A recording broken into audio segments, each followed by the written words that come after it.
عظیم و بابرکت نام میں آپ سب کی سلامتی ہو. میں اینا پرویز آپ کو تھیو ٹاکس کی ایک اور ایکسائٹنگ ایپیسوڈ میں خوش آمدید کہتی ہوں. ڈاکٹر کیسر کے ساتھ ہم اپنی گفتگو کا سلسلہ جہاں ہم نے روکا تھا وہیں سے سٹارٹ کریں گے. سر، ہم نے ایتھنیشیس کی ڈیتھ کا ذکر کیا آپ نے پچھلی ایپیسوڈ میں.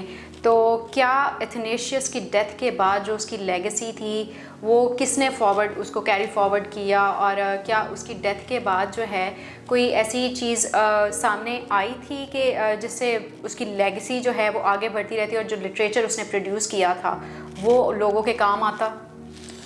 اب دیکھیں کہ جو ایرینزم ہے وہ ایریس کی ڈیتھ کے ساتھ ختم نہیں ہوئی تھی، اور وہ چلتی رہی. جب ایتھنیشیس کی اپنی زندگی کافی زیادہ مشکلات، ہم نے پچھلی دفعہ ذکر کیا کہ وہ تقریباً 5 ایگزائلز میں جلاوطنی میں وہ گیا، پھر اس نے 4 کتابیں جو ہیں پروڈیوس کی.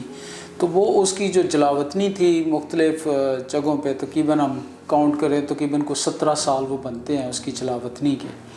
تو آپ دیکھیں کہ اس میں اس نے جو کتابیں لکھی خاص کر اگینسٹ دا ایرینزم، کہ جو ایریس کا ویو تھا جس سے یہ ایرینزم کی جو غلط تعلیم تھی وہ پھیلنے لگی، تو اس کو کاؤنٹر کرنے کے لیے تو اس نے بہت اہم جو ہے وہ کردار کیا. لیکن ساتھ ساتھ جو ایرینزم تھی وہ بھی مختلف شکلوں میں آگے بڑھ رہی تھی، اور خاص طور سے ایریس نے جو گیت لکھے وہ ایون کے کوائرز اور دیگر جو ایون کے جو اسٹریٹ کوائرز تھی وہ بھی گاتی رہیں، اور آگے یہ چلتا رہا سلسلہ. ایون کہ یہ تقریباً 4 صدی کے ہم کہہ سکتے ہیں اختتام تھا، قریباً 5ویں صدی میں بھی یہ سلسلہ جو ہے، اور خاص کر 4 صدی کے اختتام پر ایک واقعہ شاید ہم نے پچھلے ایپیسوڈ میں اس کا ذکر کیا، تو ہمیں تھوڑی سی کریکشن کی ضرورت ہے وہاں پر، کہ جو کراسوسٹم ہے، جان کراسوسٹم جو بشپ ہے، وہ تقریباً کوئی 4 صدی کے اختتام پر جو ہے وہ بشپ جو ہے وہ بنا. تو اس وقت تک بھی یہ کوائرز جو تھی وہ چل رہی تھی، لیکن اس نے کاؤنٹر کرنے کے لیے جو ہے وہ کوائرز بنائی، جس میں اس نے نائسین کریڈ کے حوالے سے گیت جو ہے وہ لکھے گئے اور کوائرز گاتی. اور ایک واقعہ یہ بھی تھا کہ دونوں کوائرز آپس میں جو ہے ان کا آمنا سامنا ہو گیا. تو اس سے اندازہ کریں کہ یہ 4 صدی کا بالکل جو ہے جان کراسوسٹم جب جو ہے وہ ایک طرح کا آرچ بشپ آف کانسٹنٹینوپل بنا، تو اس کے زمانے تک بھی یہ ایریس کی تعلیم اور نائسین کریڈز جو ہیں وہ آپس میں جو ہے وہ ان کی تعلیم کا ٹکراؤ جو ہے وہ ہوتا رہا.